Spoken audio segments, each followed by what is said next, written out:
Normal. I'm gonna close out Hey of everyone. everything that is not. Yeah, it's Wednesdays are my favorite tech days. Everybody already knows. Hi everyone, I'm Catherine, aka the High Heeled Gamer, and welcome to the Late Night Nerd Show where tech is failing us constantly. It's great. It'll be fine. Come along for the ride. I'm here today with award-winning writer and film horror historian, which this part I didn't know about, and I'm interested in finding out more. I've got Drew Edwards here with me. Hey, Drew. Howdy, howdy, howdy, Ha- howdy. Thanks for having me. How goes it? As we were discussing prior, I have COVID at the moment. Although I'm feeling pretty good at the moment. I drank some coffee and took 2 Tylenol before doing that. This is the probably the worst time of year for me to get sick with anything because of obvious reasons. Yep. So I'm trying to soldier on through, but if I get that zombified like look, like if there starts to be a little bit of drool out the It's side of part of my the mouth, promo. It's part of the, it's the yeah, promo for Halloween Man. yeah, there we go. It's I'm just trying to be on brand. It has nothing to do with the fact that I'm fighting COVID. Well, for what it's worth, you still look good. You don't look like Yeah. you're like hurting or nothing. So you look good. So that's a Well, plus. thank you. That's good for my self-esteem. You look good as well. I'm trying. I'm trying. It's been a nutso day for me. I'm just like, I think this has been the highlight of my day, just knowing that I have this interview because I'm like, I'm gonna talk to somebody cool today. Like, let me just Aw. push. That's why when you were like, "Do you want to reschedule?" I was like, "No, we are not rescheduling this. This is my highlight of the day." Like, I this. feel I feel really honored that I'm Yeah, the highlight of your day. Thank you you. are. You are. It's just because I know you're cool and down to earth and a fun person to talk to. So I've been really excited about this. Um, So can we start with the film, like horror film historian? Like, I don't think I knew that. And if I did, I completely forgot. Like, is that like a real thing or is that self-proclaimed? No, I am a noted expert on horror films. I actually give talks. I'm part of a podcast that has over 300 episodes, veering in on 400 episodes, called Castle of Horror.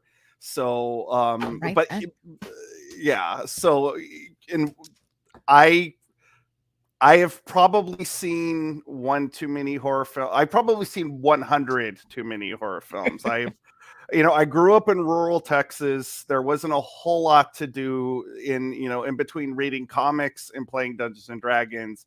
I watched a lot of horror films, and when I got to a certain age, I wanted to start understanding how these things were made.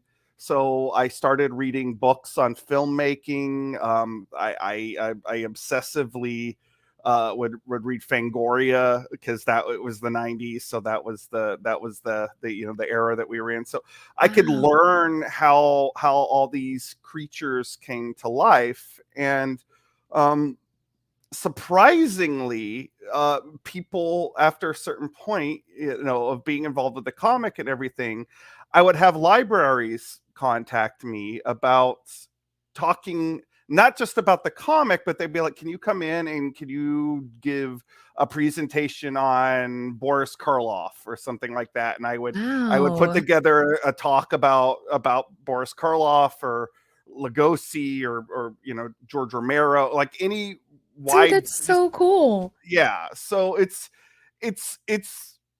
weird, because like I feel like I have to constantly be upping my trivia game because like because people will try to catch me off guard, and it does actually happen because like if you're not actually think about trivia, if you're not actually thinking about it, like sometimes knowledge will just go, you Mhm, know mhm.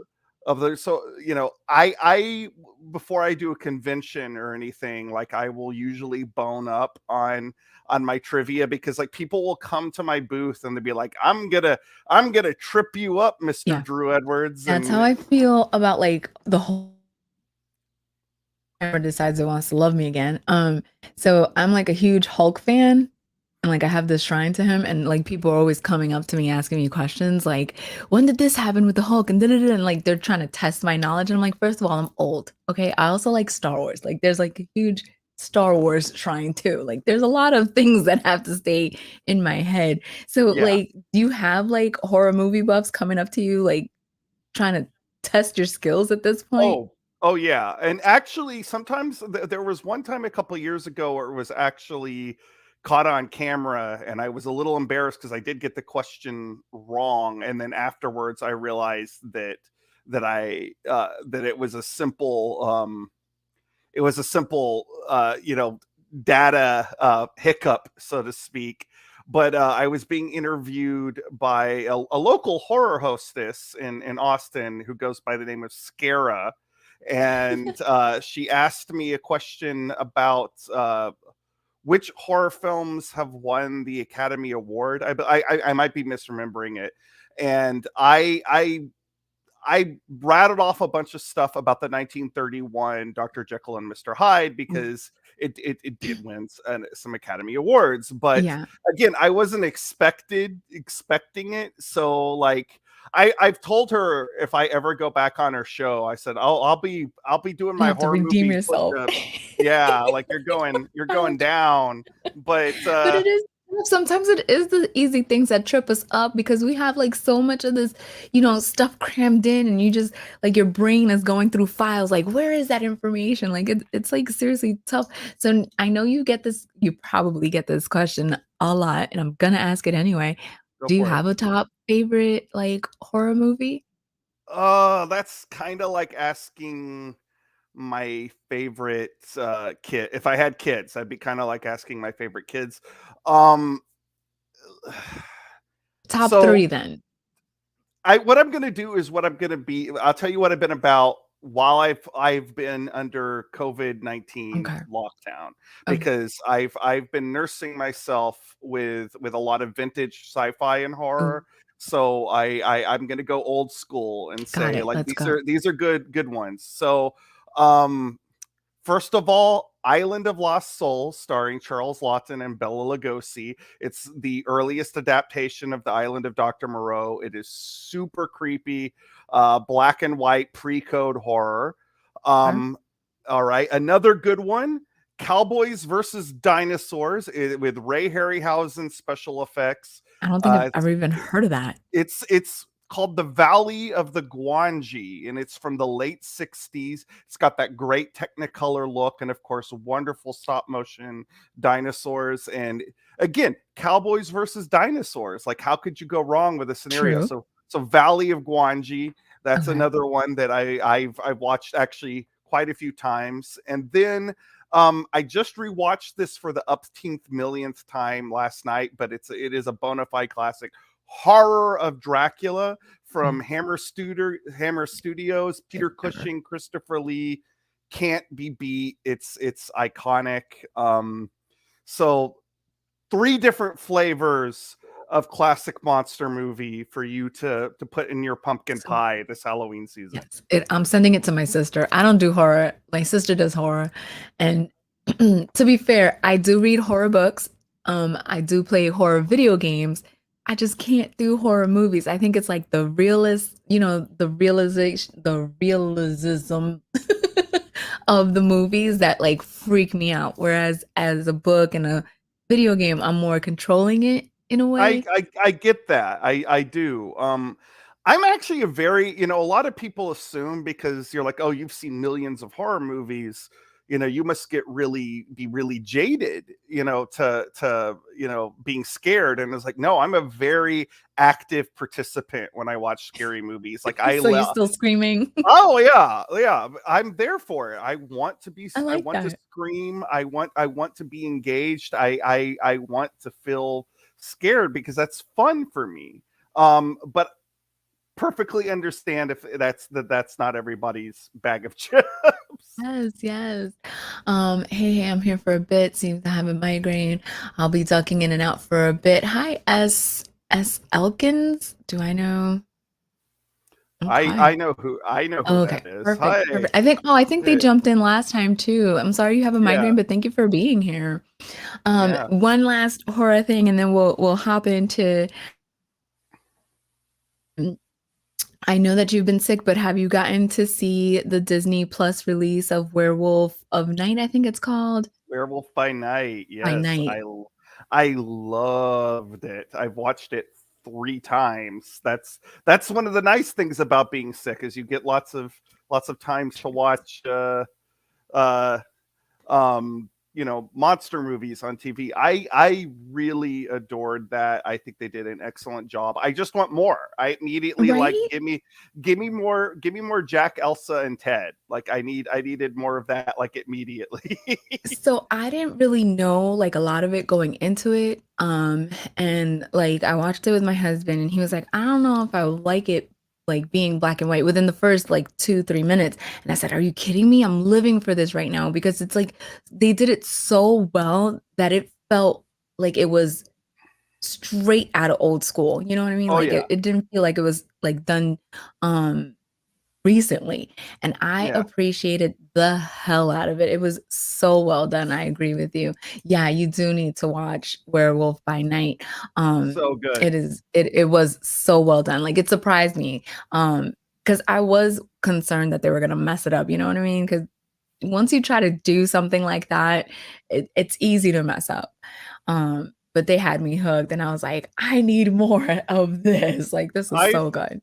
I've been saying this since it came out that there must be a bunch of executives over at Universal that are foaming at the mouth that Marvel beat them at their own game, and pretty badly, I might add. That was a better Universal monster film than a bunch of their like that Yes. whatever that Tom Cruise mummy was like, not We'll talk that, about that. more like Werewolf by Night. Yes, I 100% agree with you. I was there for like I loved every second of it. It was just so well done. Like even the way the characters talked, you know what I mean? Like it Oh felt yeah. old school and Yeah. I loved it so much. So this must be like your favorite time of the year, like Halloween season. Yeah. Well, my birthday is on the 28th of September, which to me is like always like the gateway, like that late Yeah. September. It's like the start of like the fall season, and I've always loved Halloween. Like you know, from as far back as being a small child, I remember going trick or treating. I remember watching monster movies with my dad. Like it's just it's encoded in my DNA at this point. And I mean, obviously I'm even wearing it right now, but like it I feel like Halloween is one of those things that it's often viewed as a holiday for children, but I also think it's got a lot of uh, pro-social things in it, because it is one of the only times that Americans as a culture that we engage with the concept of our, not just like the supernatural and everything, but the concept of our own mortality, which is, I think, a really heavy topic. But Halloween allows us to engage with it in a more whimsical way, and I think there's something really important about that. Yeah, I agree. I 100% agree. And I do like too that it is for all ages and a lot of people don't realize that whether it's, you sit down and watch the a horror movie marathon or you're taking a younger family member, whether it's a child, a sibling out trick or treating and you get to see all these costumes, you get to see, what people picked and things like that. And of course, candy. Like who doesn't love But I think for me, it's like the decoration. Um, Oh yeah. whether it's inside the house or outside the house. Like, have you seen the Stranger Things yard that went viral? Stuff like that. No, No? no. I again, COVID. Like That's I've true. had my haven't been as active on social media as I normally am. Got it. But I will have to check that out. That sounds amazing.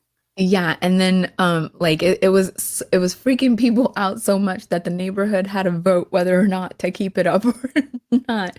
I love it. So and they did end up getting approved to keep it up. So that was cool. I love to strangers on Halloween. It feels so inspired. Yeah, it really does. Yeah. Often Halloween we give people candy, yeah, and stranger, yeah. I just think it's just fun and whimsical. Um, and which brings us to your character, Halloween Man. Yes. Um, I know we've had a slight conversation when we had the group um interview, but I would like everybody who wasn't there for the group interview, how did Halloween Man come about? Well, when you do watch a lot of monster movies, the one thing you notice that is a recurring theme, particularly in vintage monster movies, is that the monster usually just wants love and acceptance. And but at the end of the movie, usually they end up getting killed by some jock with a chip on his shoulder, and that's goes although you see that in King Kong, you see that in the Wolfman, Creature from the Black Lagoon, like most of those classic archetypical monster movies, like that's there. So when I was watching a lot of those, like I always had it in the back of my mind that I wanted a story where the monster was the hero and the monster got the girl, and that it didn't end so badly for the monster. And um, when I first moved to Dallas, so I'm going to give the long origin since it's just me talking right Yes, now. yeah, please do, Um, because that's what I want. Yeah. yeah. So when I first moved to Dallas, when I was fresh out of high school, I knew I wanted a career in comics. So the first thing I started doing, not knowing where to start with that, was hang out at the nearest comic book store as much as I possibly could. I fell in with a gentleman named Malcolm Harris, who had a small company called Maximum Comics and Games, and he was going to put out a superhero tabletop role playing game called Nemesis. And the thing that he wanted to do is he wanted to put out comics that would tie into the various different types of characters that you could play. And he was like, "Okay, Drew, you're the horror movie guy. Come up with the supernatural character." So I already had this idea of like a monster hero in the back of my head, but um, then I started, putting sort of flesh on the bones. And the name Halloween Man came because I was like, okay, what am I going to call this guy? And I was listening, I was super into punk rock when I was younger, and I was listening to the Misfits song Halloween over and over and over again. And suddenly I was like, Halloween Man, that's a good name for a superhero. Um, and from there it was kind of, it started to create itself, because like Superman has a big S, Batman has a big bat. I immediately was like, well, let's put a big jack-o'-lantern face on his chest. And um you know about 8 months, give or take, into developing it, though, unfortunately, I'm a twin. And I was very, very, very close with my twin. But when I was going through the process of developing this character, I was unfortunately in a car accident that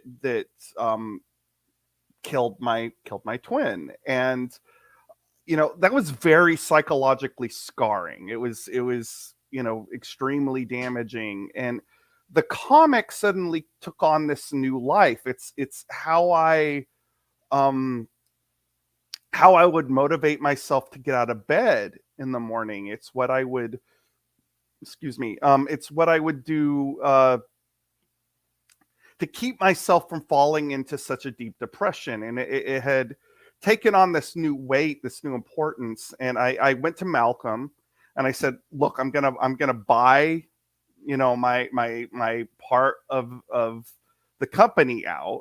You know, I need to go off and do this on my own. And uh, from there, he was very understanding, and he allowed me to do that. And I started doing Halloween Man as a web comic in the year of 2000, and it's been going on ever since. And here we are, almost 23 years later. God. I'm still doing it, and I still love it. And I'm actually in the process of relaunching the whole thing through this global comics platform. Yeah, I'm excited about that. Because I definitely want to read everything on it. We talked about it before. I don't I don't have the loss that you have, but I do have mental health issues. I hate the word issues, but it is I what it don't is. like it either, but it is what it is. Battles, I guess, would be the better word. Yeah. So you and I feel like you and I connected on that level, and Halloween Man definitely resonated with me because of that, because the villain, the monster gets the day. And it resonates with me because I've said this before, a lot of times monsters, you know, they're sometimes misunderstood, and if you really look down, they just want to live their lives, but other people come in to their area and, start attacking them because they're different, they're scared of them because they don't know them and things like that. And Halloween Man has the girl. And to me, the best part is that the girl is actually based on a real girl. Yeah. Um, well, I have to point out, it was sort of art imitating life, because the Lucy character actually, Halloween Man's girlfriend's Lucy Chaplin, science starlet, predated me meeting my now wife Jamie for quite some time. And um so it wasn't like I intended on her being based on her. It's just And sort of looking like exactly the same. they've kind of evolved into each other. And like, Jamie has this like sort of wonderful like pinup aesthetic. And um we've raided her closet a lot for Lucy's wardrobe.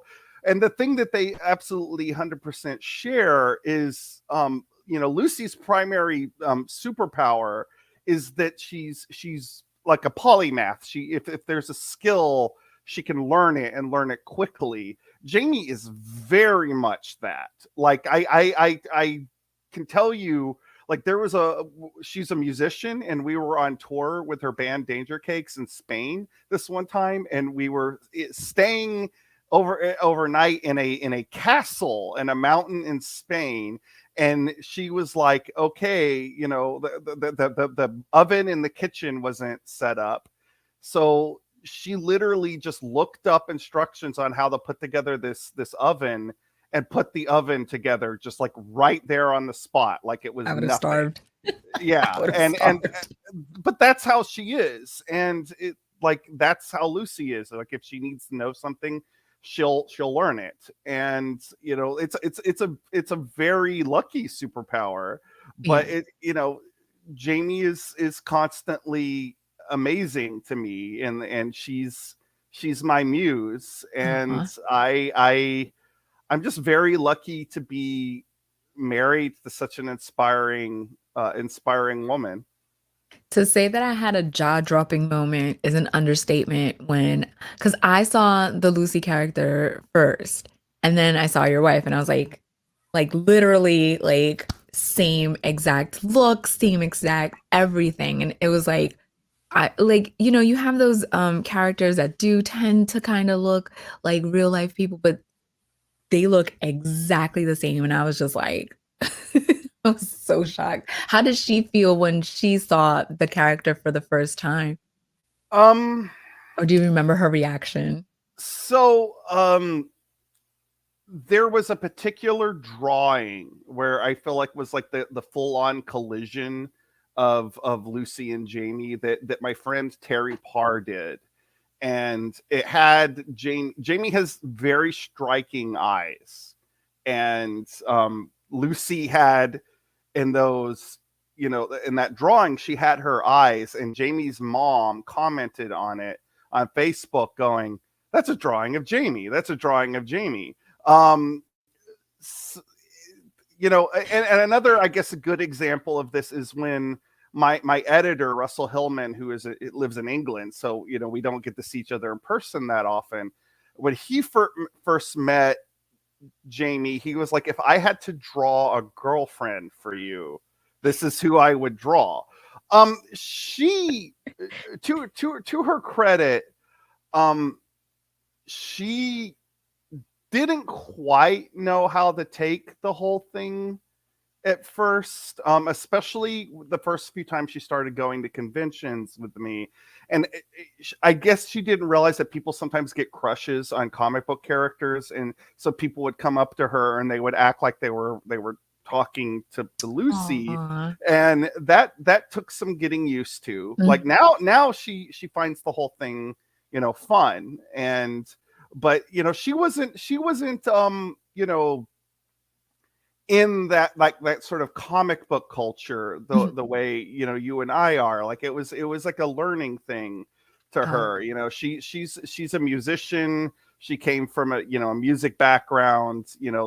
I actually met her at a show at in right here in Austin during South by Southwest when she was on tour with her old band Punk Blues Review from New that's York. dope. Yeah, so like, the experience of like coming into the comic book world, like she got to kind of grow in with that. And also she became like, as Lucy became more popular, like she, I think, became more comfortable being associated with the character. Okay. And I'm guessing she's read the comics at this point now, or is she just like, I just like to look at the pretty pictures, like I don't a know. lot of She, us she do. she's an editor on the comic. Like Oh, she reads, like, I would say 95% of everything that comes out, and nice. she can be quite particular on Good. how Lucy is portrayed. And Good. yeah, if the believe me, if like she doesn't like the artwork or whatever, like I hear about it. And like you know she definitely has opinions about like the way storylines go and things like that. And more power Good. to her. So Yeah, yeah, because that means that the authenticity of Lucy is saved because she knows this character, and I'm glad to hear that. I just want to say real quick, as says, thank you for the stream. Have a wonderful weekend. And they hope that you feel better soon. thank you. We hope you feel better soon as well. We understand migraine season. It is not fun at all. My husband suffers from migraines, so I'm very sympathetic to that. I get that. So hopefully they feel better soon as well. Um, so I'm glad to hear that, she's hands-on with the character. Because to me, I feel like, if you're going to take care of a character, she's probably going to take care of that character and make sure that character doesn't get messed up throughout the storylines, and things of that nature. So that's exciting to hear. But also the news that, like, is it gonna be the whole collection or just All of it. certain books? All of it? How All many of it. books? So the way, excuse me again, COVID. You're Um good, you're good. Take your time. Sorry, it's just like I'm trying to force back a cough. So what's going on with the Global Comics launch is right now we have the entire back catalog Wow. on Global Comics for free. You have no reason not to check it out. You have no reason not to check out Global Comics.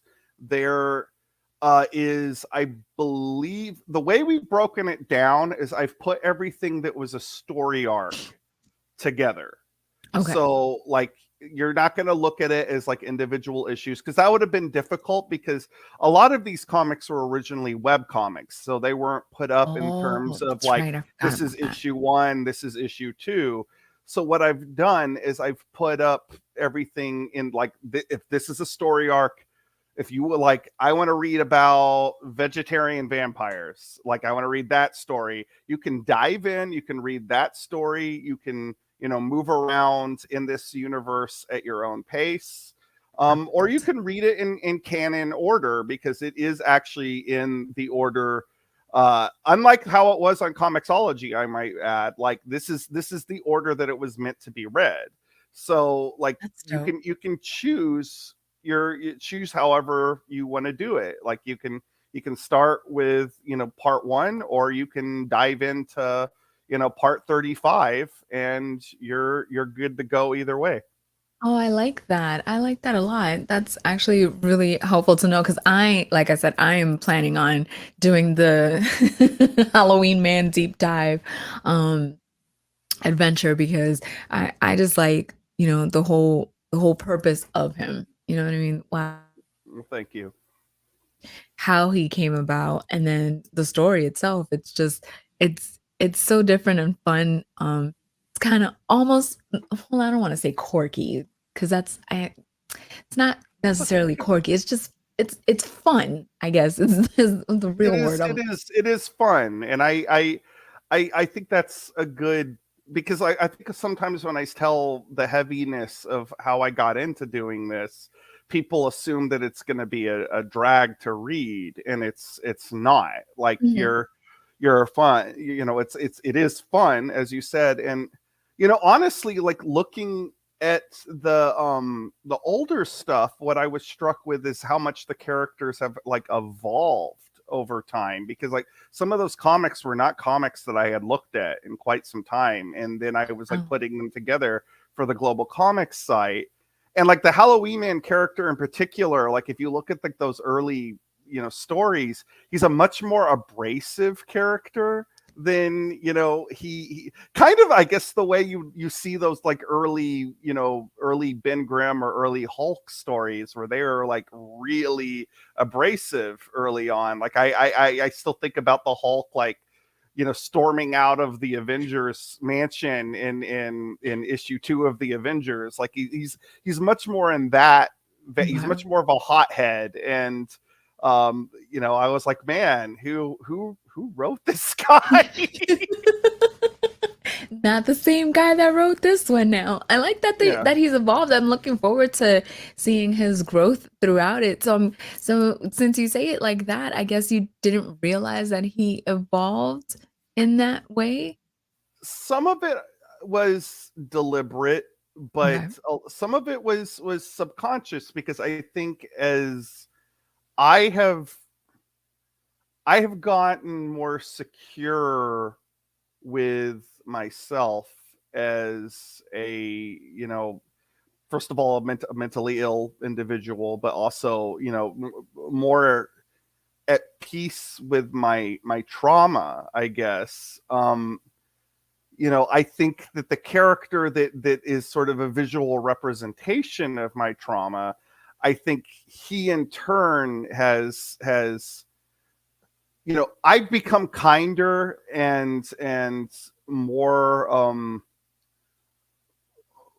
more giving, I think, as I've gotten older. And I think that started to come through the character as well, like the changes in my own temperament. And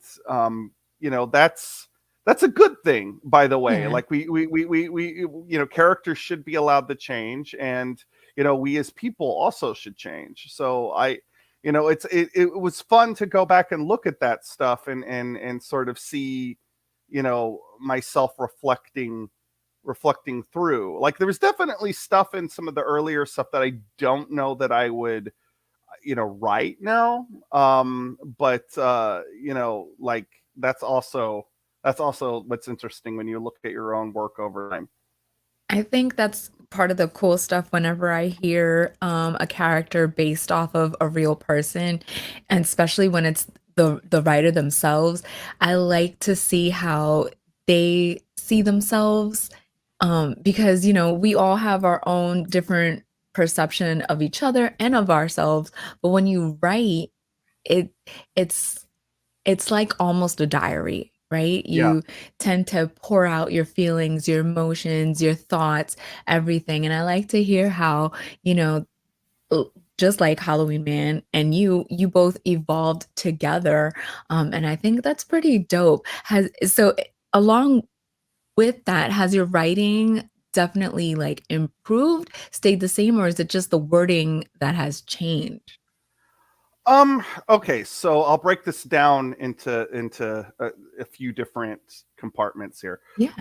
I am a better writer now than I was when I was younger, but I think in some ways I was more daring, I guess, when I was younger, because I was in my 20s and in my 30s, and I just wasn't. I didn't have the sort of uh fear of putting myself out there that's I'm more self-conscious now in a way. However, I also think I'm a more sensitive writer. Like there's like particular, like, so there's a character in the comic named Bella who is based off, is a trans character who is based off of my character, my brother, who was transitioning into being a woman when they were unfortunately killed. And I was I was looking over the introduction of that character, and with regards of sensitivities to the trans community, there's definitely language that I used in that story that I probably wouldn't use Wow. now, because I'm Okay. just I'm a more sensitive person, I'm a more aware person. I was going to say um more aware, yeah. yeah, so like it's a trade-off. Like, yes, am I more reserved? Yes, am I less likely to like go for the throat with something? Yes, but But there's a trade-off, because I think I as far as like dealing with the humanity of a character, I'm much more secure and much better about that sort of thing. And I would prefer, I like my voice as a writer much better now, like what with admiration for the positive qualities that my younger self had. I'm getting teary-eyed. I love it. I love Oh, you're gonna make me because blush. because it it's uplifting, you know what I mean? Like, I don't know if you can see my nose, it's turning pink. I have like such a terrible tell. Like, I have no poker face. And I think it's great because, we tend to have like a lot of young viewers or first time people that are like scared to write and things like that, or scared to put their art out there. And I think that's a great story, you know what I mean? Because yes, you start at point A, but the journey to point B is amazing. And then to think like, okay, you're here now. Where's your writing, your feelings, your emotions gonna be in another couple more years? You're ever evolving, ever changing. And I think that's awesome that you're also self-aware of, yeah, this is how I was before, and I was, good still, but now I'm better because I'm more aware of, other people and their feelings and how and um as a writer, how important is it for you to get other people's opinions as well? Not so much like 1,000 other people, but just people that are close to you. I tend to do a lot of sensitivity reads these days. Again, in part because of what we were just talking about, and also like the main villain in Halloween Man is a character called the Phantom Hood, and he is overtly sexist, racist, classist. Um, so there's like stuff coming out in his dialogue. I would never want to push it too far. Because again, it's meant to be like this guy's the bad guy, but it's still meant to be like a fun book where you can get that guy getting the stuffing beaten out of him. But you know I want people to feel comfortable, coming to me, and I have like a group of people that I definitely share scripts with, and I get people's opinion. I have a story arc that's coming up that stars Bella, and it was very like much rooted in a coming out story. And I made sure that I had queer people on hand, not just to read it, but in the creative team. Oh wow. Sarah, who was joining us, was the artist actually on that, and she's ace. And I have a trans colorist on that, and a letterer that's a lesbian, because I wanted to make sure that there was queer people working on that book. So like I'm not, I know, like, my struggles are different than necessarily like a queer struggle, or a person of color. However, like, I have dissociative identity disorder, which just got like a big flashlight put on it because of Moon Knight. And like, so I know, like, even though I thought overall Moon Knight was done very well, like I know the stuff about it that also I was like, I can tell they didn't have somebody with DID Team. working on that. Yeah. So like, I know I don't want to be a creator in a vacuum, and that is definitely something that has come with time. And I think it's important, particularly since comics are such a white heteronormative space in a lot of ways. So like, I can not only make sure that I'm making informed decisions, but I can also bring people into the industry and help them get stuff on their resume so they can get a foothold, and maybe leave, when my time is done, when maybe leave the comic book form, which is a form that I love, maybe get some voices in that wouldn't necessarily have had that chance. I love it. I love that you're using your powers for good and not evil. I love it. It's Here's like here's here's hoping. Mm, no, I definitely I admire that. A lot of people, you run across people that are jaded, you run across people that just don't care, and the fact that you're actually taking the initiative, the thought process of hiring people that know this, you know what I mean? They lived it. Hopefully, they didn't have too many um terrible experiences that can help you grow, help you learn as well. Because uh it isn't easy being, different. As I would personally know, I'm a Hispanic nerd, and there's not a lot of us out there, especially female Hispanic nerd. I'm still to this day getting asked why am I so weird by family members. Like it's not something that's seen. So the fact that you're like, no, no, no, I'm writing this, but I need your insight, I need your help, I need your knowledge because I haven't gone through this process. I admire that a lot. It's thank you. actually very respectable. Um, and then you're helping them out as well by being like, no, you can put this on your resume, you know? Um, I find that, I mean, I'm like in awe of you right now. I'm just like, Oh, oh, like I was so excited to talk to you. Now I'm even more like, yay, it's true. at the end of the day, I swear I'm just a hillbilly from Possum Kingdom, Texas. But I try. Like, I would like to think that comics could be a force for good. Like, I'm a big believer in comics outreach. I think comics, they're inspiring stories. A lot of them are people overcoming adversity in their lives and things like that. And you know I just want to give back to the form that has helped me. Again, this comic saved my life. I wouldn't be here without it. So I want to leave the form of comics a little better than what I came into. Yeah. Are you gonna be part of the crew if you're feeling better? which I hope you do by then. Are you going to be part of the crew that's going to Baltimore Comic Con? Unfortunately, no. I had to pass on Baltimore. However, in Austin, I am going to be part of what they're calling A Splash at Austin Books and Comics, which Okay. is going to be a big small press themed Halloween party. So, Oh, I'm not sitting out the entire weekend unless I no, still have COVID, which here's fine by hoping. then. Yeah, Yeah, you will be fine by then. I'm speaking it into existence. You will be fine yeah. by then. Um, so when is it already out on Global Comics or is it coming out?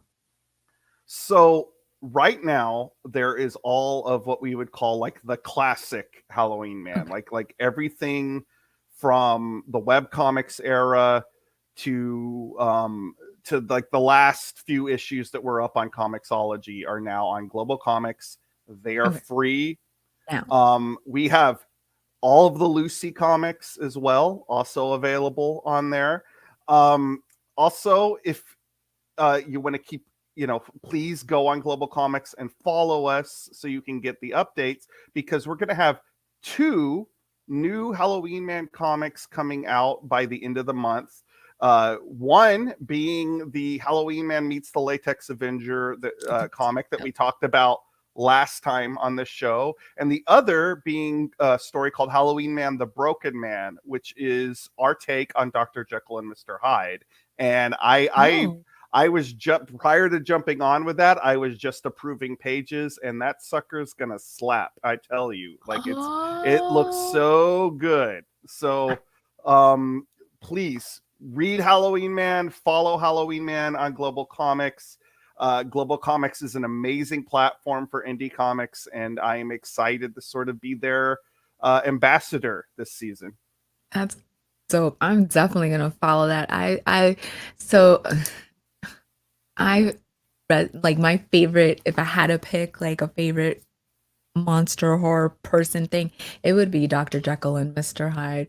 I don't have, well, I'm not technically having dual personalities, but I tell people a lot of the times when they see me at cons, I'm usually hopped up on anxiety pills because, I am somewhat of a personality, I guess, and people like talk to me and I have to talk to them, but deep down inside I have like terrible imposter syndrome.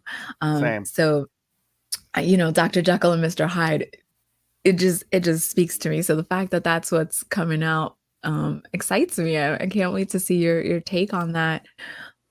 I think you mentioned that you're a Hulk fan. I think you'll get some stuff out of it because obviously there's some crossover between Hyde and Hulk, and we definitely pay homage to the Incredible Hulk a few times. Nice. But anytime I'm doing one of these monster characters that have been done a bunch of times before, the first place I come at it from is like, okay, what about our version is going to be different? And Hyde was no exception. So like we really we look at it from a perspective of sort of hereditary you know hereditary health problems or hereditary psychological problems. Addiction runs in my family, and like that's what I brought to it. Is this sometimes mental illness can be passed down, and so that's what informed our version of Hyde. But also, I think we had some fun with the design because uh, you know Mr. Hyde in the book is actually quite short, and Oh, that's never really been explored that much in different pop cultural versions. yeah. So our Hyde is actually shorter than Jekyll, and so visually it made for an interesting matchup when him and Halloween Man start going at it. But Interesting. you're you're gonna enjoy that one. It's a good Okay. time. I'm excited. Is there a release date for it or not yet? So like I said, all the other Halloween Man comics are up Are out there. now. Yeah. The Hyde story should be up by the 26th, so still plenty of time to Okay. read it before Halloween. Good. Okay. Perfect. Perfect. Because I'm like in it now. I'm just like, all right, let's do this. I'm ready for it. I'm like so excited about this. It's super cool. Are there any Kickstarters in the future? Yes, but not until December. I'm going to be Okay. doing another crowd fund for the Bella story actually that I was just talking about. So Nice. Okay. but if you do want to support you want to show some financial support and get something in return, you could go follow me on Patreon and you will get a lot of insights, design, character designs, things like that.